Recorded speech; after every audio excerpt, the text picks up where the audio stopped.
When Manu Tatau was just 16, he had an experience that changed his life forever. Sometimes I sit down and I think about the island. In the 2 years that I was there, sometimes I could not stop crying.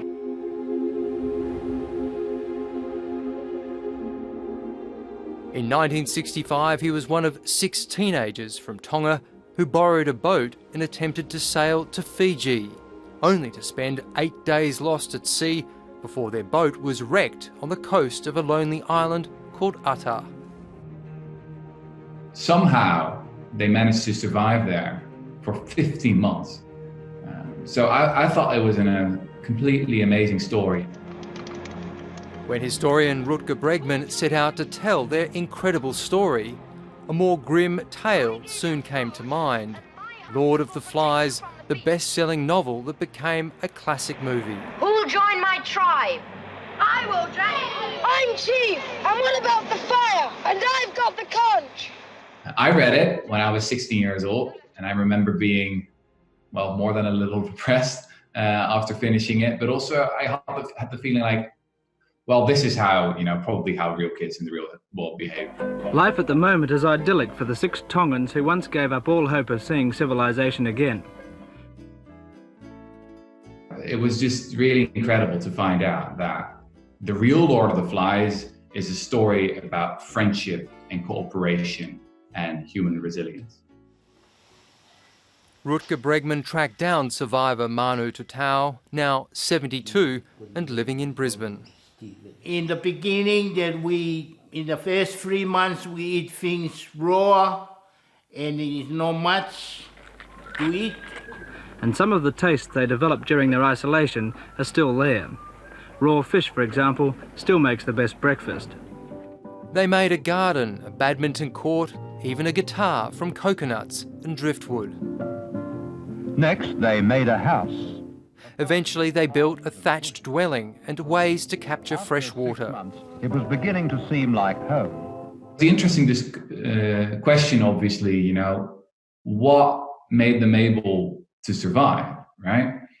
Is there something in human nature itself? Is it something very specific to Tongan culture? I think it's probably both, right? It's probably both. And that's how our culture tried to teach us to respecting each other and try to be love to each other, no matter how hard the life is. After 15 months, they were rescued by Australian fisherman Peter Warner, who spotted their fire and brought them on board before calling Tongan authorities by radio. And just 20 minutes later, a very tearful operator came back on the phone. He said, "It's amazing. They've been given up for dead. Funerals have been held and you found them." We were met on the beach by tearful parents. Very emotional scene, like the prodigal son returning.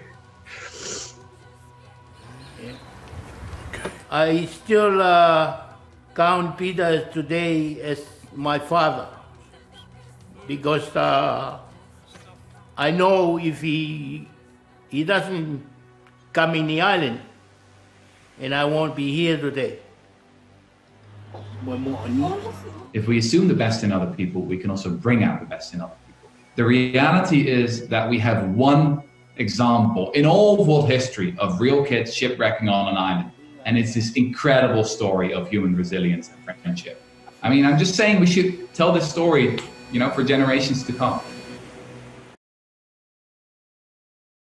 Hi, I'm Lee Sales. Thanks for watching this story. If you'd like to watch more of 730's stories, they are on the left of your screen. And tap on the button below to subscribe and get the latest from ABC News.